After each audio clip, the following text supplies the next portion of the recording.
سنو وائٹ اور 7 بونے۔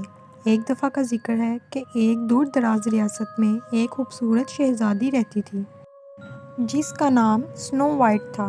اس کا چہرہ دودھ جیسا سفید، ہونٹ سرخ گلاب کی طرح اور بال کالے کوئلے کی طرح تھے۔ اس کی سوتیلی ماں جو ملکہ تھی ایک جادوئی آئینہ رکھتی تھی۔ وہ روز آئینے سے پوچھتی، آئینے آئینے سب سے خوبصورت کون ہے اس جہاں میں؟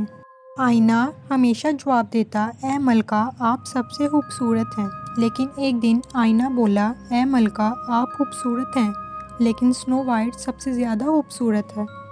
یہ سن کر ملکہ کے دل میں حسد کی آگ بھڑک اٹھی۔ اس نے ایک شکاری کو حکم دیا کہ وہ سنو وائٹ کو جنگل میں لے جائے اور اسے ختم کر دے۔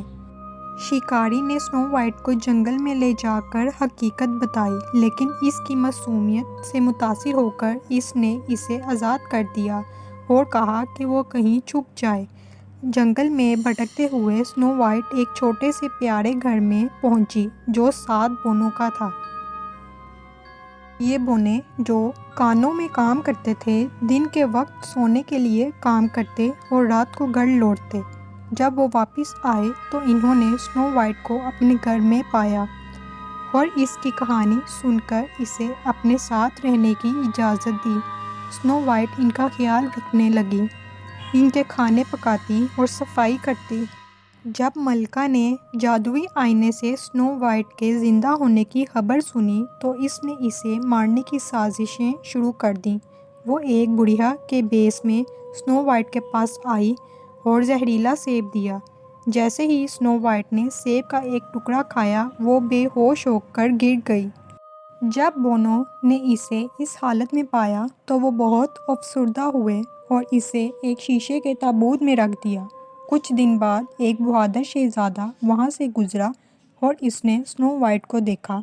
وہ اس کی خوبصورتی سے بہت متاثر ہوا اور اس کے قریب گیا۔ جیسے ہی اس نے سنو وائٹ کو چوما زہر کا اثر ختم ہو گیا اور سنو وائٹ زندہ ہو گئی۔ شہزادے نے سنو وائٹ کو شادی کی پیشکش کی اور وہ ایک شاندار شادی کے بعد خوشی خوشی رہنے لگے۔ ملکہ کو اپنی شکست کا احساس ہوا اور وہ اپنی حسد کے ساتھ تنہا رہ گئی۔ اگر آپ کو کہانی اچھی لگی ہے تو چینل کو سبسکرائب کر دیں تاکہ آنے والی ویڈیو آپ تک پہنچ سکے اور لائک کومنٹ ضرور کریں۔